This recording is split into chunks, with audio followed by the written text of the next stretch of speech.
Na 3 dni ožil Dom kultúry Pezinok krásou minerálov, hornín, fosíly a drahých kameňov.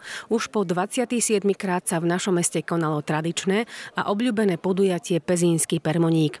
Spoločne ho otvorili v piatok 18. augusta Jirko Vítaloš z neziskovej organizácie Barbora a primátor Pezínka Roman Máč. Každý rok je niečím výnimočný, už len tým, že sa uskutoční, ale tento rok je zaujímavý práve tým, že sme sa snažili osloviť široké množstvo rôznych ľudí, takže máme tu výtvarníkov, detí, ktorým pripravili krásne práce výtvarné.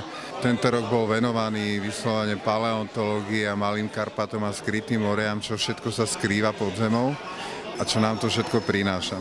Otvorenie tohtoročného permoníka prinieslo aj slávnostné odhalenie jedinečného objavu. Keď sme v roku 2014 objavili prvú permonickú osadu, tak sme sa dostali do sveta permoníkov a každý rok sa nám podarí objaviť nejaký výnimočný nález. Tento rok sa podarilo taký úplne netradičný, pretože je to vyhnutý druh lietajúceho permoníka. A je typický tým, že mal pekný červený chochol, ktorý sa mu sfarboval vždy pri párení a on mal ako záľubu zbierať minerály, preto sa mu aj zobák sfarbil na zeleno od zbierania medinných minerálov. Permoník už tradične ponúka počas 3 dní nabitý program. Nechýbala predajná výstava a burza minerálov a drahých kameňov, ale aj viaceré zaujímavé výstavy, ryžovanie zlata a novinkou boli tvorivé aktivity Hraví permoníci. Pri hravých permoníkoch sme sa rozhodli práve prezentovať to spojenie tej neživej a živej prírody.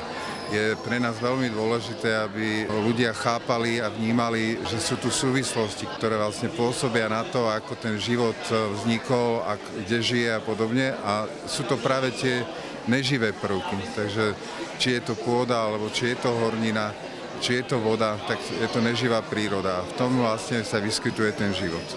Pezínsky permoník má za sebou už 27. úspešný ročník. Ak vás krásy minerálov a kameňov očarili, tak o rok je tu permoník opäť.